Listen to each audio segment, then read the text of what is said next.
नारद बाबा ने और एक दृश्य देखा। इस जवान युवती के, इस देवी के सामने दो वृद्ध बालक पड़े हुए थे। वृद्ध बालक पड़े हुए थे, शब्दों के थोड़ा सा ध्यान दीजिएगा। वृद्ध बालक पड़े हुए थे। नारद जी ने आकर के इस देवी से पूछा, देवी आप कौन हैं? इस देवी ने नारद बाबा से कहा कि सुनो नारद, मैं स्वयं द्रविड़ देश में उत्पन्न होती हूँ, मेरा नाम भक्ति देवी है। द्रविड़ देश कहते तमिलनाडु को। भागवत में कहते हैं कि इस भक्ति ने कहा कि मेरा नाम भक्ति देवी है नारद, मैं यहाँ पर द्रविड़ देश में तमिलनाडु में उत्पन्न हो गई।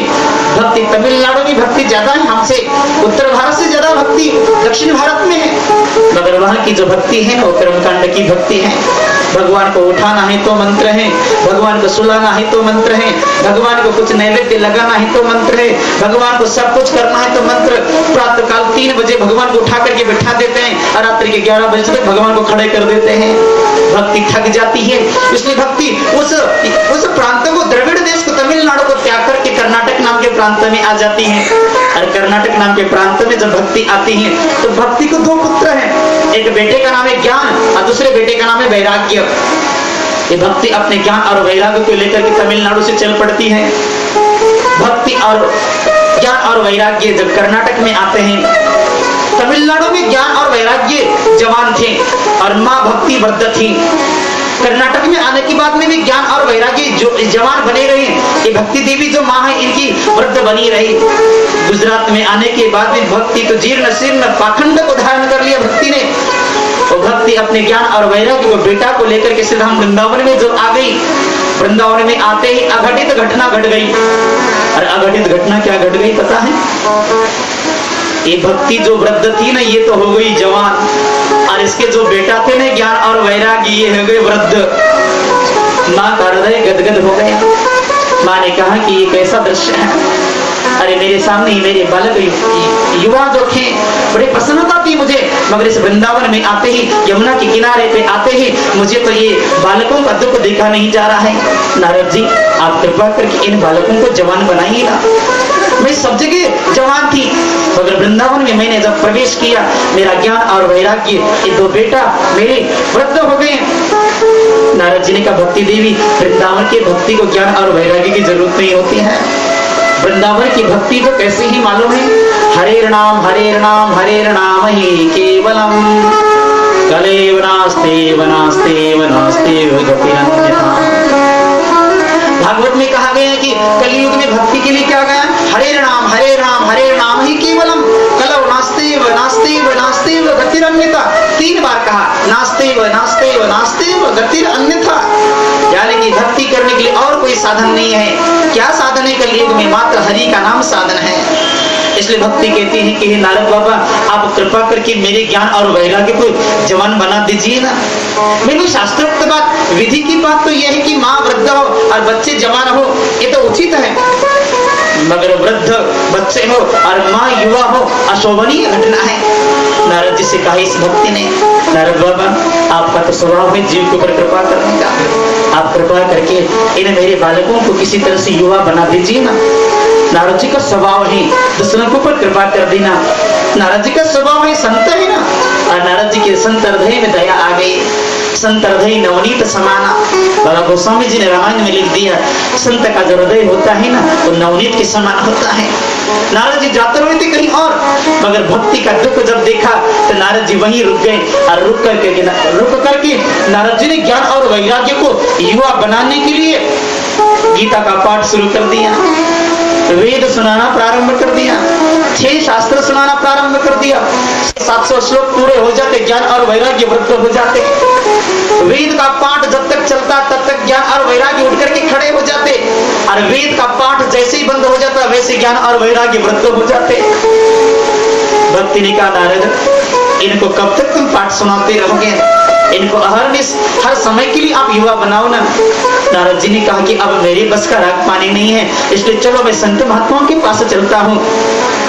इसलिए नारद बाबा ने वीणा उठाया और नारद बाबा चल पड़े हिमालय की कंदराओं में। और हिमालय की कंदराओं में 4 भाई ब्रह्मा जी के पुत्र हैं। ये 4 भाई एक साथ समाधि लगा करके बैठे हुए हैं। और इन 4 भाइयों का नाम है, सबसे बड़े भाई का नाम है सनक, सनातन, सनत कुमार, सनकादिक। ये 4 भाई हैं। ये चारों भाई समाधि में बैठे हुए हैं। नारद जी ने जाकर के इन सनकादिकों से कहा, सनकादिकों, मैं अपनी समस्या लेकर के आपके पास में नहीं आया हूँ, मैं समस्या लेके आया हूँ भक्ति के दो पुत्रों की। नारद जी ने जब ऐसे बोला तो संतों ने कहा कि आओ नारद, तुम अपने हित के लिए नहीं आए हो, पर हित के लिए आए हो। नारद बोलो क्या समस्या है। सनकादिकों ने जब नारद को आदर दिया, नारद जी को बैठने के लिए जब आसन दिया गया, तो नारद जी ने हाथ जोड़ करके सनकादिकों से कहा, देखो सनकादिकों, वृंदावन में यमुना के पावन तट पे भक्ति और ज्ञान और वैराग्य बड़ी चिंता में पड़े हुए हैं। उनकी चिंता देख करके मुझे अच्छा नहीं लगा। ज्ञान और वैराग्य वृद्ध हो चुके हैं। हे सनकादिकों, वो भक्ति देवी की इच्छा है कि उसके दो पुत्र युवा बन जाए, जवान बन जाए, ऐसा कोई उपाय बता दो। सनकादिकों ने कहा, नारद तुमने भागवत को सुनाया क्या नहीं उनको? नारद ने कहा कि सनकादिकों, आप कैसी बात करते, मैंने उनको गीता सुना दी है, 6 शास्त्र सुना दिए हैं, 17 पुराण सुना दिए हैं। आप बताइए इन 17 पुराण, 6 शास्त्र, 4 वेद से बढ़कर के भागवत है क्या? सनकादिकों ने कहा कि नारद, ज्ञान और वैराग्य को यदि बड़ा और जवान बनाना है तो भागवत जरूर सुनाओ। नारद जी ने कहा कि हम विश्वास नहीं करेंगे, पहले कोई घटना घटी है क्या ऐसी कभी? तो सनकादिकों ने कहा कि नारद सुनो, भागवत जीते जी तो कल्याण करती है, इसमें तो कोई संशय है ही नहीं, मगर मरने के बाद में भी कल्याण कर देती है। नारद जी को कथा सुनाना आरंभ कर दिया सनकादिकों ने। सनकादिकों के सामने नारद बाबा बैठे हैं। सनकादिक कह रहे, सुनो नारद, हम तुमको बताते हैं कि भागवत की महिमा। अरे भागवत तो जीते जी कल्याण करते ही नारद, मगर मरने के बाद में भागवती वार्ता प्रेत पीड़ा विनाशनी। श्रीमद् भागवती वार्ता कैसी है, श्रीमद् भागवत कैसी है कि मरने के बाद में भी नारद कल्याण कर देती है। नारद जी ने कहा कि जरूर जरूर मुझे सुनाइए उस कथा को। आज तक कभी किसी ने कथा सुनी है और कथा सुनने के बाद में, मरने के बाद में किसी का कल्याण हुआ? तब सनकादिक कहते हैं, सनकादिकों ने कहना आरंभ कर दिया, सुनो नारद, एक बार की बात है, कर्नाटक नाम का एक प्रांत है। उस कर्नाटक नाम के प्रांत के अंदर एक ताम्रपर्णी नाम की नदी है। और उस ताम्रपर्णी नदी के तट पे एक आत्मदेव नाम के ब्राह्मण रहते हैं। और इस ब्राह्मण की पत्नी का नाम है धुंधली। एक बड़ी विचित्र स्वभाव की थी। आत्मदेव नाम के ब्राह्मण जो थे ना, बड़े कर्मकांडी थे। प्रातःकाल से लेकर के मध्याह्न के 12 बजे तक त्रिकाल संध्या वंदन करते थे। इतने कर्मकांडी थे। संत महात्माओं का बहुत स्वभाव अच्छा था, उनके यहाँ पर आना जाना सबका था।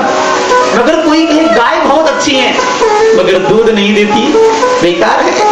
कोई कहे संत बहुत अच्छा है, संत का आश्रम बड़ा अच्छा है, मगर उस आश्रम में हरि कीर्तन, संत महात्माओं की सेवा नहीं होती है, तो आश्रम किस काम का?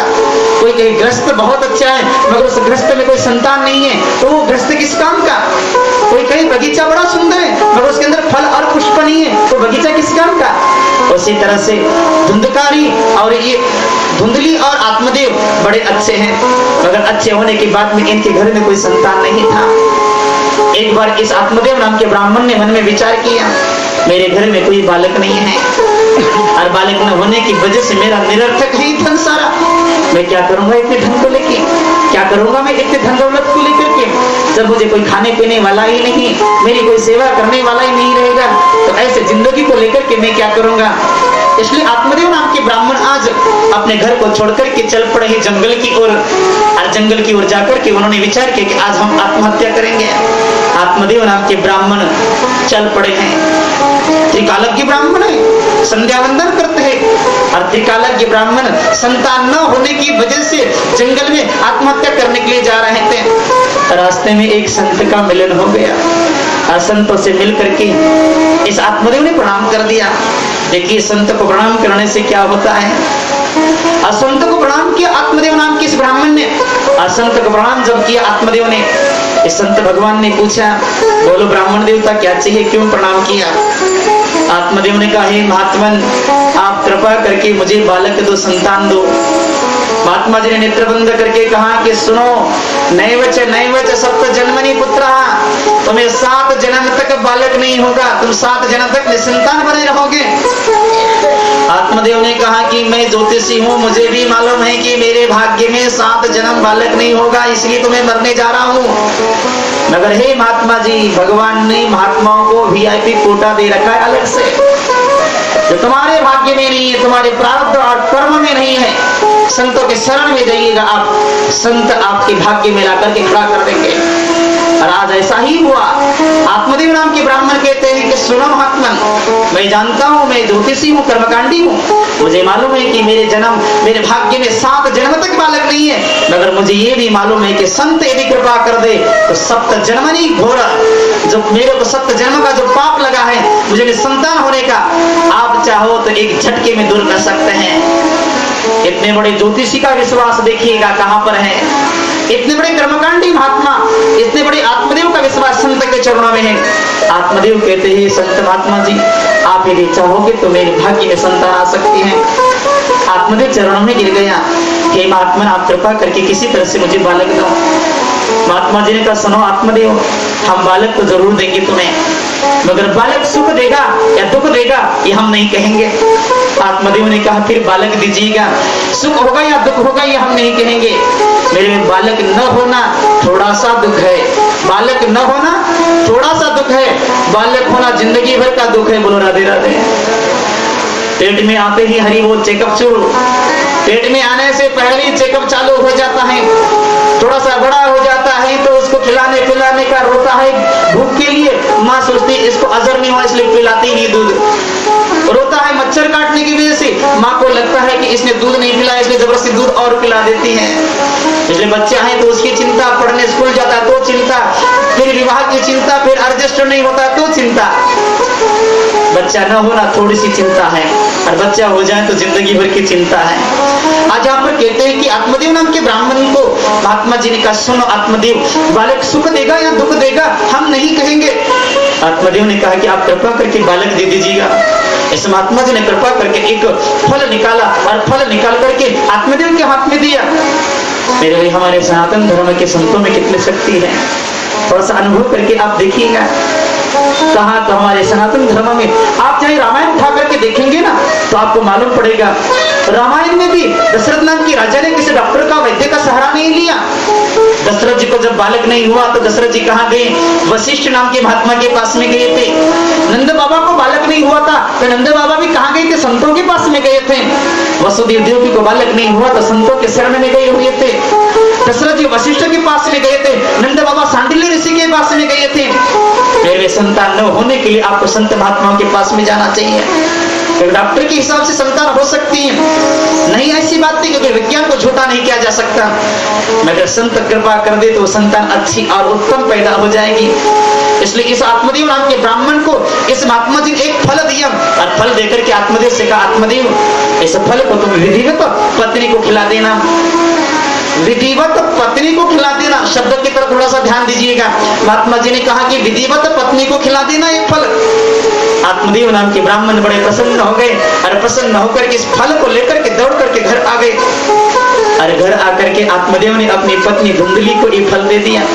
धुंधली को फल देकर के आत्मदेव ने कहा सुनो देवी, आज इस फल को तुम खाओगी ना तो हमारे घर में सुंदर बालक का जन्म होगा और हमारे घर में बहुत सुंदर बाजे नगाड़े बजा करेंगे, इसलिए मंगल धुनिया बजेगी जब तुम बालक को जन्म दोगी देवी, इसलिए इस फल को खा लेना देवी। और फल को देकर के आत्मदेव नाम के ब्राह्मण गंगा के पावन तट पे संध्या वंदन करने के लिए चल पड़े। धुंधली ने हाथ में फल लिया है और फल लेकर के खड़ी है और विचार कर रही है। क्या विचार कर रही है पता है, इस फल को यदि मैं खाऊंगी और मेरे पेट में यदि बालक आ गई और गांव में यदि आग लग गई तो सब लोग भगेंगे, फिर मैं कैसे भाग पाऊंगी। मेरे घर में बहुत सारा सोना संपत्ति रखी है, मेरे घर में बड़ा बड़ा हीरे जवाहरात रखे हैं, खाने का बड़ी बड़ी वस्तुएं रखी है, मेरे पेट में यदि बालक आएगा तो मेरा पेट बच्चे की वजह से भर जाएगा तो मैं अन्न कहाँ रखूंगी। फल खाया नहीं चिंता कर रही है, इस बालक को लेना मेरे बस का राजपानी नहीं है, इस बालक को मैं नहीं चाहती हूँ, इस फल को खाना नहीं चाहती हूँ मैं। आत्मदेव की ये पत्नी धुंधली हाथ में फल लेकर के चिंतन कर रही है। इतने में इसकी सहेली आई और सहेली ने कहा कि धुंधली क्या चिंता कर रही हो। इस धुंधली ने कहा कि देखो मेरे पतिदेव जंगल में गए थे, महात्मा जी ने फल दिया, इस फल को खाऊंगी तो बालक होगा। सुनो सहेली, इस फल को मैं खाना नहीं चाहती हूँ, मैं नहीं चाहती हूँ मैं अपने पेट से इस शरीर को कष्ट दूं, मैं नहीं चाहती हूँ मां बनना, मुझे नहीं अच्छा लगता इस कष्ट को भोगना। इस सहेली ने कहा चिंता क्यों करती हो धुंधली, मेरे गर्भ में 1 महीने का बालक है, मुझे बालक हो जाएगा तो मैं तुमको 9 महीने 9 दिन के बाद लाके दे दूंगी, तुम मुझे धन दे देना, मैं तुमको बालक दे दूंगी। दोनों सहेलियों में आपस में बातचीत हो गई। इन दोनों सहेलियों ने मिलकर के इस फल को, संत के हाथ का जो फल था ना, इस फल को एक गाय को खिला दिया है। और गाय को फल खिलाने के बाद में, गाय के उस फल को खिलाने के बाद में हरि बोल हो गया। आगे चल करके 9 महीने 9 दिन व्यतीत हो गया है। सहेली को बालक ने जन्म लिया। सहेली ने इस बालक को लाकर के इस धुंधली को दिया और धुंधली ने अपने पति के सामने लाकर के इस बालक को दे दिया। एक पतिदेव बड़े प्रसन्न हो गए। पतिदेव को लगा कि कितना सुंदर है ये बालक। इस बालक का नाम तो मेरा नाम आत्मदेव है, तो मेरे बालक का नाम होना चाहिए सत्यदेव, मेरे बालक का नाम होना चाहिए धर्मदेव, मेरे बालक का नाम होना चाहिए नामदेव। धुंधली ने कहा कि सुनो पतिदेव, इस बालक को मैंने पाला पोसा है, मैंने बड़ा किया, के हिसाब से इसका नाम नहीं रखेंगे हम। आत्मदेव ने कहा कि देवी तुम क्या नाम रखना चाहती हो इसका? धुंधली ने कहा कि मेरा नाम धुंधली है, तो मेरे बच्चे का नाम होगा धुंधुकारी। बोल राधे राधे। ये नाम की बात जब याद आती है तो मुझे एक बात बहुत बार बार याद आ जाती है। एक बार मैं चंडीगढ़ में कथा कर रहा था, और चंडीगढ़ में जब मैं एक बार कथा कर रहा था तो छोटे से बच्चे से मैंने पूछा, बेटा तुम्हारा नाम क्या है? और छोटा सा बच्चा हमसे कह रहा था, महाराज जी मेरा नाम मनपा है। छोटे से बच्चे से चंडीगढ़ में मैंने पूछा था कि बेटा तुम्हारा नाम क्या है? तो छोटी सी लड़की वो बेटा कह रहा था, बच्ची कह रही थी, बोले महाराज जी मेरा नाम मनपा है। इतनी में उस बच्ची की माँ दौड़ करके आई और माँ ने आकर के कहा कि महाराज जी मैंने इसका नाम मनपा इसलिए रखा है। मैंने कहा बहन जी एक बात बताइए, ये मनपा शब्द तो ना विष्णु सहस्त्रनाम में आता है, ना गोपाल सहस्त्रनाम में, गोपाल सहस्त्रनाम में भी मनपा शब्द नहीं आता। मनपा शब्द का अर्थ क्या है? तो औरत कह रही थी, बोले महाराज जी मैं चंडीगढ़ महानगर पालिका की प्रेसिडेंट थी और मैंने महानगर पालिका के अंदर ही इस लड़की को जन्म दिया, इसलिए मैंने अपने लड़की का नाम शॉर्टकट रख दिया, महानगर पालिका मनपा। बोले मनपा रख दिया है मैंने अपनी लड़की का नाम। आप बताइए ऐसे नाम रखने से जीव का कल्याण हो सकता है क्या? लड़की का नाम मनपा रख दिया, महानगर पालिका। अरे महानगर पालिका का नाम तो सुअर पालना और गंदगी साफ करने का है, तुम्हारी बेटी क्या करेगी फिर? कहाँ तो बेटी को देवी कह के संबोधित किया जाता है, कहाँ तो बेटी को दुर्गा कह के संबोधित करते हैं, और उस बेटी के नाम तो मैं मनपा महानगर पालिका रख दिया, तो कैसे कल्याण होगा फिर? इसलिए नाम ऐसा होना चाहिए कि नाम सुंदर होना चाहिए। धुंधकारी शब्द का कोई अर्थ नहीं बनता है। धुंधकारी शब्द को आप कभी किसी में एडजस्ट नहीं कर सकते। अमरकोश नाम के ग्रंथ में, अमरकोश नाम के ग्रंथ में धुंधकारी शब्द का कोई अर्थ नहीं बनता है। आज यहाँ पर धुंधकारी जब 2 महीने का हो गया ना, मनुष्य का जन्म होता है 9 महीने 9 दिन में। और गाय जब बछड़े को जन्म देती है ना, गाय बछड़े को जन्म देती है 11 महीने 11 दिन में। वो संत के हाथ का फल एक गाय को खिलाया था ना इस धुंधली ने। 11 महीने 11 दिन के बाद गाय ने भी एक बालक को जन्म दिया और इस बालक का नाम रखा गया गोकर्ण। हमारे यहाँ सनातन धर्म में 3 कर्ण हो गए हैं। सबसे पहले हो गया कुंभकर्ण, जो कि एक अपने भाई के लिए प्रसिद्ध थी। उसकी कुंभकर्ण की प्रसिद्धि अपने भाई के लिए थी, रावण के लिए भक्ति करता था वो कुंभकर्ण। दूसरा कर्ण हो गया है महाभारत में सूतपुत्र कर्ण, जो कि दुर्योधन के साथ में कर्ण रहा करता था। और भागवत में हो गया है गोकर्ण। गोकर्ण जो है पिता की भक्ति के लिए है। महाभारत वाला जो कर्ण है वो मित्र के लिए है। रामायण वाला कुंभकर्ण जो है वो भाई के लिए है। भागवत का जो गोकर्ण है वो पिता के लिए है। और गोकर्ण का जब नामकरण किया गया, और गोकर्ण के कान गाय के समान थे, इसलिए इनका नाम गोकर्ण हो गया है। रामायण और भागवत में बहुत मिलान है। आप यदि देखेंगे ना तो भागवत में भगवान राम को कितनी माँ थी? राम जी को कितनी माँ थी? 3 माँ थी ना, कौशल्या थी, सुमित्रा और कैकेयी। यदि राम को 3 माँ है ना, तो हमारे कृष्ण को भी 3 माँ है। फिर आप कहेंगे कन्हैया को 3 माँ कौन सी? सबसे पहले देवकी माँ है, उसके बाद में यशोदा मैया है, और तीसरी हरि बोल अहो बकीयम सनकालकूटम जिघांसयाप्यदाप्य साध्वी लेवे गतिं धातृच्युतान्यनं तं दयालुं शरणं प्रजे। भगवान कृष्ण को तीसरी माँ कौन सी है? पहले देवकी, फिर यशोदा और फिर है पूतना। 3 माँ है। राम जी को 3 माँ, तो कृष्ण को भी 3 माँ होनी चाहिए। राम को 2 पिता है तो कृष्ण को भी 2 पिता है। राम जी को 2 पिता कौन से? सबसे पहले दशरथ जी और दूसरे नंबर पे जटायु थे। बड़े पुत्र को पिता का संस्कार करना चाहिए, शास्त्रोक्त बात है या नहीं? पिता जब मर जाता है तो बड़े पुत्र को पिता को अग्नि देते हैं क्या नहीं? तो राम जी ने अपने बड़े पिता का, बड़े पुत्र का व्यवहार निभाया क्या नहीं? राम जी दशरथ जी के पुत्र जरूर हैं, मगर दशरथ जी ने राम जी को जटायु को दान में दिया हुआ था, इसलिए भरत ने दशरथ जी का संस्कार किया और राम जी ने जटायु का संस्कार किया गया था।